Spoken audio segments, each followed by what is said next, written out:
La historia de Adelis comenzó Con extraños ruidos por la madrugada. Hablamos del año 1960, cuando en el convento Movimientos autónomos de los objetos.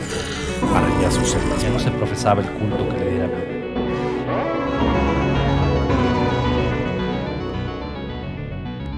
Hablemos de terror.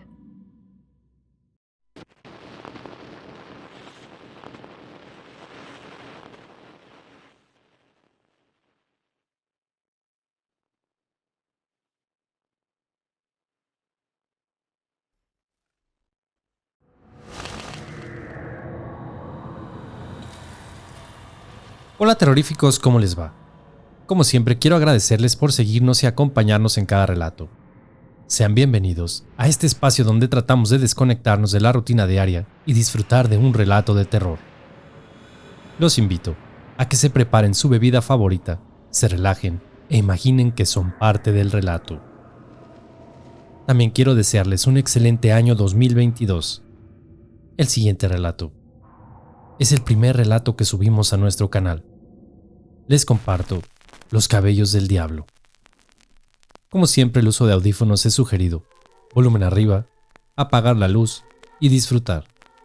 Esto es, Hablemos de terror. Bienvenidos.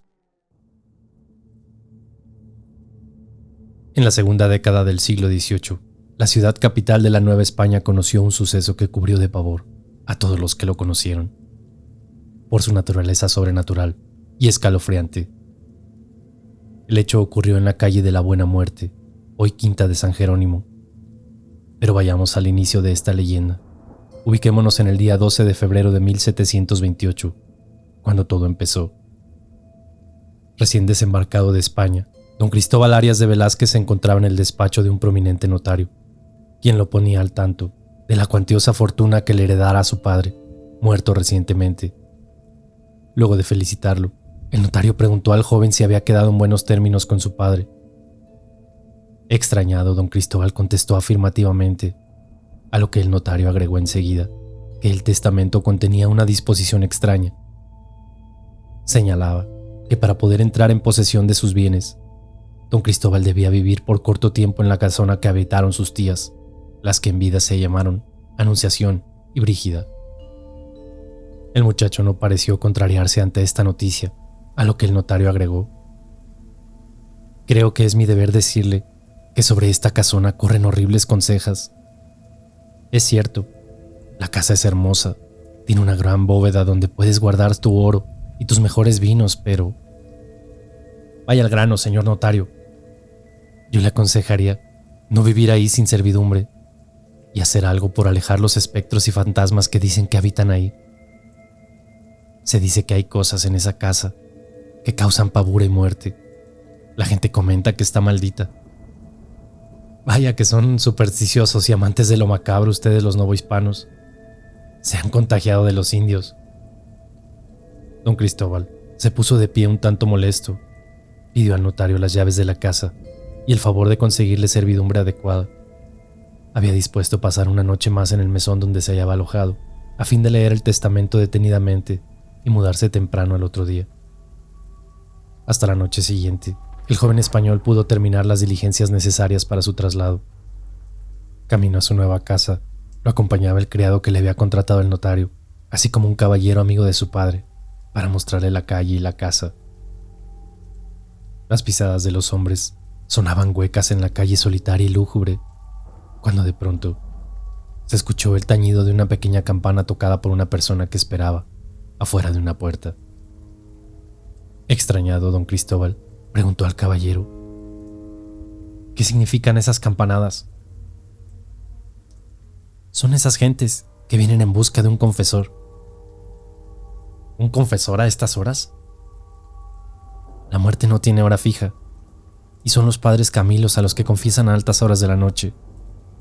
Debido a esto, esta calle donde vas a vivir es conocida como la calle de la Buena Muerte. En efecto, el convento se encontraba a unos pasos de la vieja casona, por lo que una vez que llegaron a esta, el joven respondió en tono de broma: pues si es así, menos temores tendré, caballero. Buenas noches. Ya era tarde para recorrer la casona, cuyo aspecto a simple vista solo denotaba el abandono y el vacío natural de una casa deshabitada por mucho tiempo. El joven Arias de Velázquez, práctico como era, ordenó al criado que llevara los baúles a la habitación a la que encontrara más cómoda, e instalado en la biblioteca, pidió que le trajera una botella de vino. El criado se hallaba nervioso, inseguro, y daba vueltas sin atreverse a salir. Al fin se regresó y resuelto le dijo: «Caballero, si no desea otra cosa, le ruego que me dé permiso para retirarme». «¿Cómo? Te pedí una botella de vino, ya luego te puedes ir a dormir». «Perdóneme, señor, pero el vino está en la bodega». «¿Y qué? ¿Tienes miedo de bajar por ella?» «Tengo miedo de todo esto, caballero. De no ser porque respeto al señor notario, no habría venido a servirle. Debe saber, amo, que se dicen muchas cosas de esta casa». «Sí, ya sé, lo sé bien. Y ahora lárgate a dormir y déjame en paz. Yo puedo ir por mi propio vino». Poco tiempo después, don Cristóbal abandonó la biblioteca, recorrió una amplia estancia donde se hallaba la sala y después de atravesar un largo pasillo que conducía a la cocina, abrió una puerta en el fondo de esta, la cual se dio sin mucho esfuerzo. Luego descendió por unas escaleras que conducían a las bodegas y sótanos de la casa. El polvo y las telarañas lo cubrían todo: las cavas, los estantes y las botellas. La madera desprendía un olor pestilente, a humedad guardada por mucho tiempo. Iluminado por el candelabro que llevaba, el joven, sin embargo, solo se ocupaba en la inspección de las cavas, hasta que descubrió entre varias botellas dispuestas en fila una que le pareció de buen aspecto. «Ah, muy bien. Esta botella tiene cara de ser muy vieja. Por nada del mundo me perdería a saborear uno de estos caldos añejos». Don Cristóbal tomó la botella, envuelta en telarañas. Leía la etiqueta con curiosidad cuando, de repente, sintió que el peso de un cuerpo pequeño caía en su mano, al tiempo que le rasguñaban unas uñas minúsculas. Al instante, vio una rata larga y flaca, que saltó en estampida en el mismo instante en el que él la sacudía espantado. De vuelta en la biblioteca, el joven saboreaba el vino, cuya factura era excelente, como había imaginado. A pesar de lo avanzado de la noche, no tenía sueño, pero sobre todo, deseaba leer con calma el testamento de su padre, inquieto por enterarse de los innumerables bienes que habría de administrar en poco lapso. Cuánto esfuerzo debió costarle la fortuna que logró acumular el viejo, pensaba el muchacho con orgullo. Él haría lo mismo, trabajaría con empeño e incluso procuraría acrecentarla, pues se sentía sinceramente honrado de haber sido heredado. Sin embargo, esa cláusula, ¿por qué habría querido su padre que viviera ahí? Su pensamiento hizo que fijara su atención en el lugar donde se encontraba. Hizo a un lado el documento, se recargó en el asiento y hasta entonces sintió la inmensa soledad de la casa. Las velas se hallaban consumidas más de la mitad, de manera que solo se iluminaba el escritorio donde él se encontraba. Quizá ya habrían transcurrido 2 horas o más. No se había dado cuenta, atareado como estaba. Estaba cansado, y el vino había dado a su sangre un suave sopor. Lo hacía ver el lúgubre ambiente con el ánimo y el arrojo de su juventud. Tenía la intención de levantarse cuando, repentinamente, sintió que algo a sus pies, detrás de él, se deslizaba suavemente. Debe ser un gato. Excelente, así hará un festín con esos ratones repugnantes. Pero al estirar la mano y tocar aquello que se detuvo por un momento, sintió un terror espantoso que lo hizo gritar y saltar de su asiento. Las velas cayeron al suelo, con estrépito, y ahí, en medio de las chispas y la oscuridad, vio una maraña de pelos inmensos extendidos por el suelo, que al incorporarse mostraron un cráneo, cuyas cuencas se fijaban en él, duras como la mandíbula, que se cerraba fuertemente. El cráneo se movía, lo mismo que el bulto largo y delgado que se deslizaba apoyado en las manos descarnadas. «¡No! ¿Qué es esto, santo Dios?». Don Cristóbal salió de la casa, enloquecido. Cuenta la leyenda que corrió sin rumbo fijo hasta que al fin se encontró con la ronda. «¡Ayúdenme! ¡Ayúdenme en nombre de Dios!». «¿Qué le sucede, caballero? Hable. Está pálido como un muerto. Tiembla demasiado. Los rondines lo alumbraban con sus farolas. Uno de ellos le tocó el brazo para calmarlo, pero don Cristóbal no dejaba de cesar, sin poder articular palabra. Al fin logró decir: ha sido algo horrible. No puedo revelarlos ahora. Díganme, les ruego que me indiquen dónde queda la casa del notario de Huitrón. No conozco la ciudad. El jefe de rondines ordenó a uno de ellos que lo acompañara, y ya en casa del notario, este le ofreció una copa de aguardiente que pudo apaciguar sus nervios. El notario, sumamente intrigado, quiso saber qué le había pasado, pero este, cortante, alegaba haber visto algo terrible y nada más, así que el notario insistió: ¿pero qué cosa viste, caballero? Dígame. No se lo puedo explicar. Era una cosa como cubierta de pelos. Dios santo, ¿quiere decir cabellos? Sí, eso es. Algo como cabellos enmarañados en algo sin forma, como huesos que caminaban. Al escucharlo, el anciano palideció, a lo que don Cristóbal le urgió: ¿sabe algo de eso espantoso? Hable, por favor. El notario conocía la historia, el origen de aquel terrible ser que moraba en la casona. Y así, entre sorbo y sorbo de aguardiente, fue revelando el secreto. Muchos años atrás, la casona mostraba un aspecto muy diferente. En las mañanas, el paisaje común en la calle de la Buena Muerte era la presencia de los padres Camilos, yendo y viniendo con sus afanes religiosos, y la de doña Anunciación, que solía sentarse junto a la ventana de su casa para recibir las primicias del sol de la mañana y peinar su larga y negra cabellera. No era una mujer de gran belleza, pero llamaba la atención por su hermoso cabello que causaba la admiración de los caminantes. Los hombres quedaban cautivos, mientras que en las mujeres provocaba envidia y admiración. Se decía con justa razón que era el más largo y hermoso cabello de la Nueva España.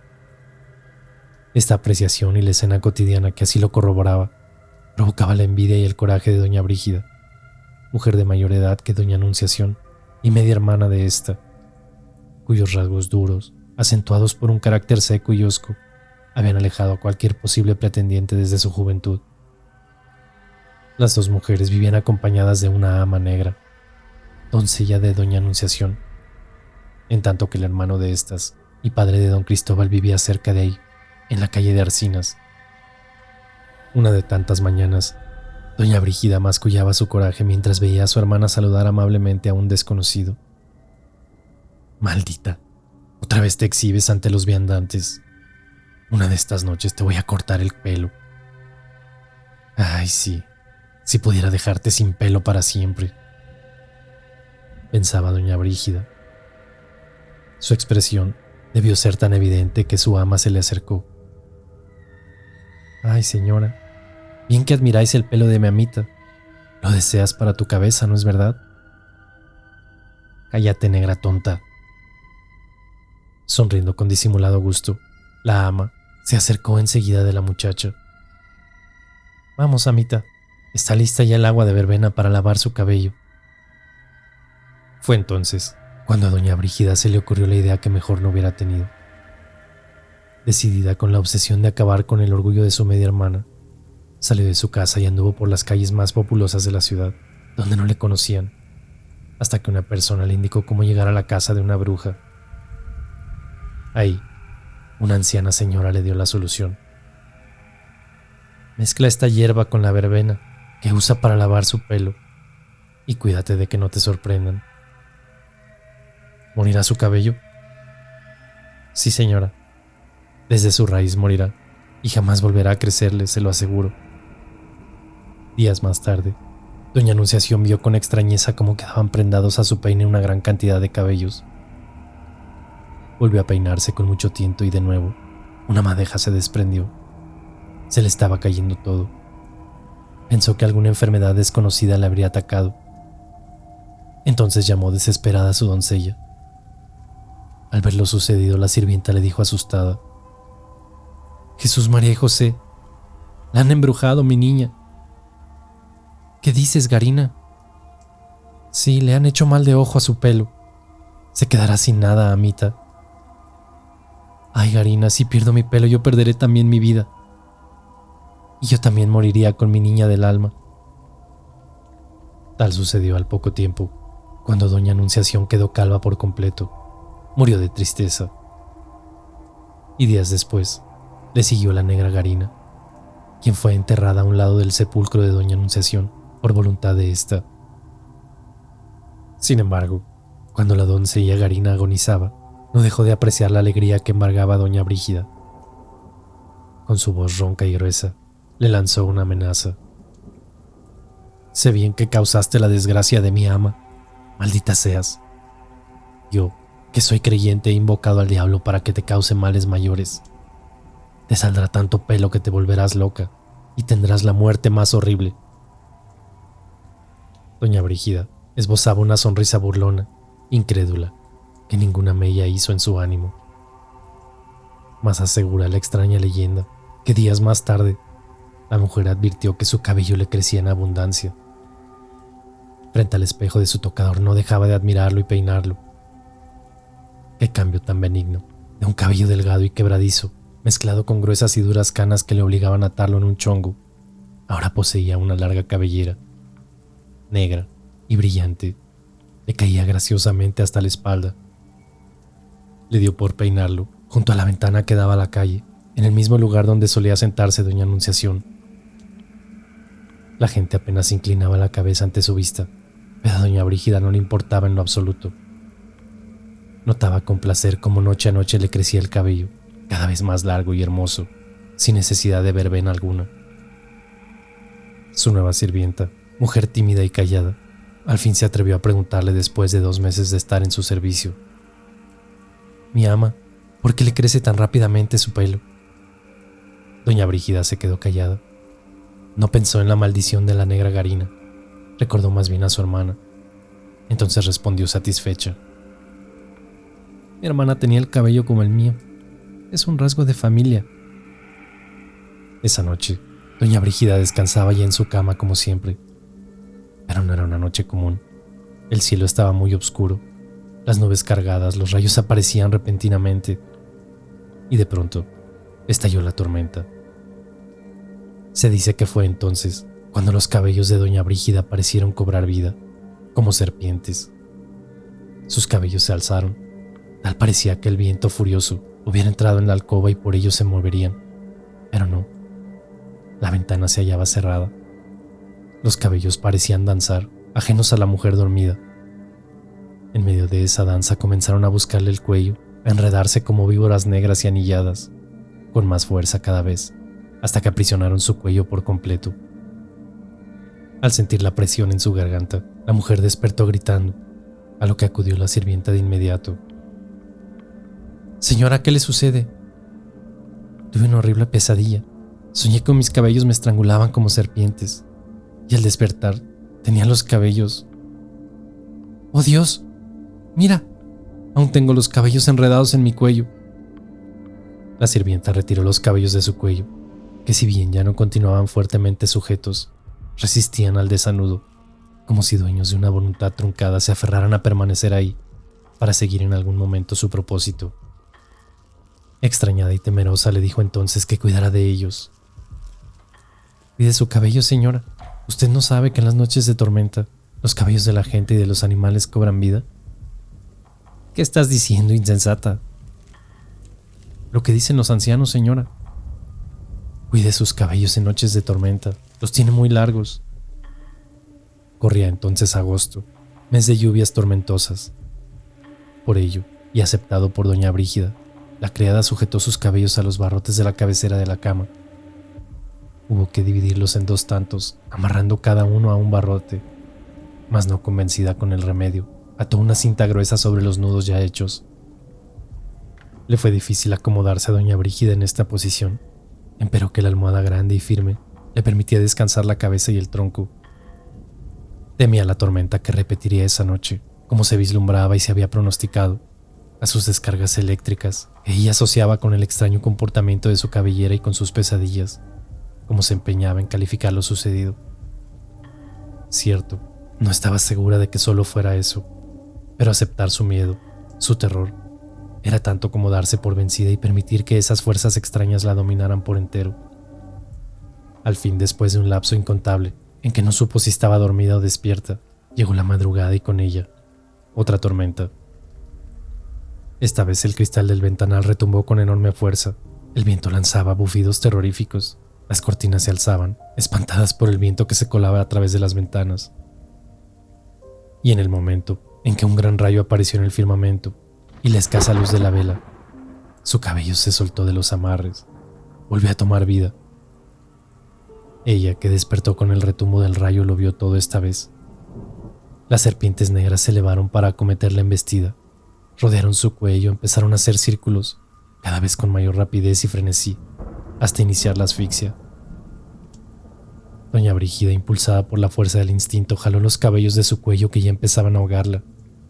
Tambaleante como pudo, llegó hasta un mueble, sacó unas tijeras y, peleando con las hebras malditas, cortó en muchos pedazos la cabellera.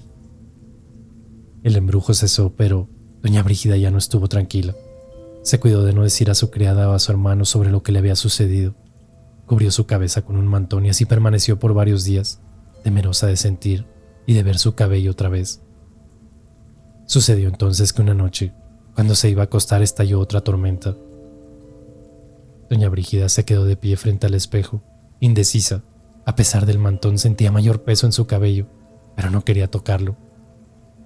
Más fuerte que su voluntad, su caprichosa naturaleza. Que llueva y que caigan rayos y centellas, ya no le tengo miedo a mi pelo, dijo en voz alta, quitándose el mantón. Pero al descubrirse la cabeza, un grito de espanto salió de su garganta. Cabello más grande que antes. Al instante, el cabello largo hasta la cintura se elevó por encima de su cabeza. En hebras gruesas se dividió. Estas se juntaron en la coronilla. Luego descendieron y buscaron la garganta de la mujer, y en ella se enredaron con interminables vueltas. Por el placer diabólico de sentir las venas hinchadas, por escuchar sus gritos, sus gemidos, que la tormenta se encargó de callar. Al día siguiente, la sirvienta la encontró muerta, al parecer ahorcada por su abundante y hermosa cabellera. Un rictus de locura se plasmaba en su rostro, tal como había augurado la vieja Garina. El notario de Huitrón terminó su relato. Dice la conceja que así murió la media hermana de vuestra tía Anunciación. En cuanto a vuestro padre, después de sepultarla decidió enclaustrarse hasta su muerte, quizá por la pena de enterarse cuánto se decía de doña Brígida. El joven había escuchado con atención el relato y alegó: aún no entiendo cómo puede asociarse esa maldición con la cosa que vi en el suelo. Pues yo pienso que el fantasma de su tía Brígida. No puede ser, le repito que no iba erecto, era algo que se arrastraba como un gusano velludo. Siendo así, no sabría cómo explicarle el suceso. Me inclino a creer que fui víctima de una alucinación, de un terror imbécil. Perdí los estribos de seguro y fue algún animal. Nada de fantasmas ni de increíbles cabellos asesinos. Le aconsejo no volver. El criado vino a avisarme que se iría. Quédese en mi casa, don Cristóbal, y mañana podrá irse a su casa, a la de sus tías o a otra, y seguir tranquilamente lo que dispone el testamento de su padre. Por cierto, señor notario, mi padre ordenó que se exhumen los restos de la tía Anunciación para llevarlo a España. Le pido que haga lo propio. Así se hará. Don Cristóbal hizo caso de la recomendación del notario. Prudente se instaló en su casa sin hacer caso ya de la cláusula establecida por su padre. Una noche en esa casa le fue suficiente para dar por cumplido su mandato. Días más tarde, se dispuso a exhumar los restos de su tía. Se hallaban en el cementerio el notario, don Cristóbal y un fraile, encargado de realizar la ceremonia fúnebre. 3 sepultureros abrieron la tumba, a fin de extraer el féretro. Cavaron con las palas a una distancia aproximada de 1 metro bajo tierra, cuando de pronto exhalaron un grito de terror que atrajo a los hombres. El fraile fue el primero que lo vio. La tumba, abierta, se hallaba totalmente cubierta por cabellos, apenas revueltos con la tierra. Negros y hermosos, resplandecían a la luz del sol. Don Cristóbal los vio y los reconoció. Eran los mismos cabellos del espantoso ser que vio en la casona. Se le reveló el cráneo que lo sostenía, el bulto mortuorio arrastrándose, pero no podía ser el mismo. Nervioso y molesto, preguntó al notario: ¿no les dije que sacaríamos los restos de mi tía Anunciación?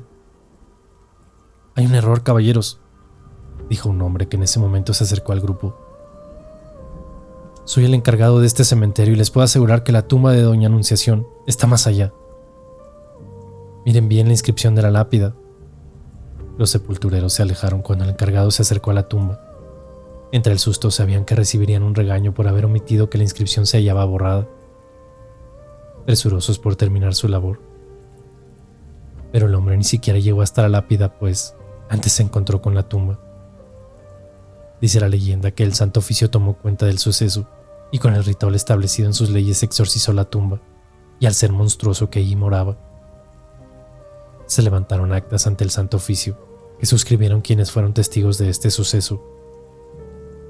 Don Cristóbal Arias de Velázquez decidió vender toda su heredad y de la casa liquidó muebles, cuadros y demás objetos de valor, pero no esta, que a falta de comprador quedó deshabitada y por muchos años. Con los restos de la tía Anunciación, se embarcó a España, donde murió de anciano. Siempre tuvo presente la macabra experiencia de su juventud, pero nunca aceptó haber visto lo que la gente en la Nueva España llamó los cabellos del diablo.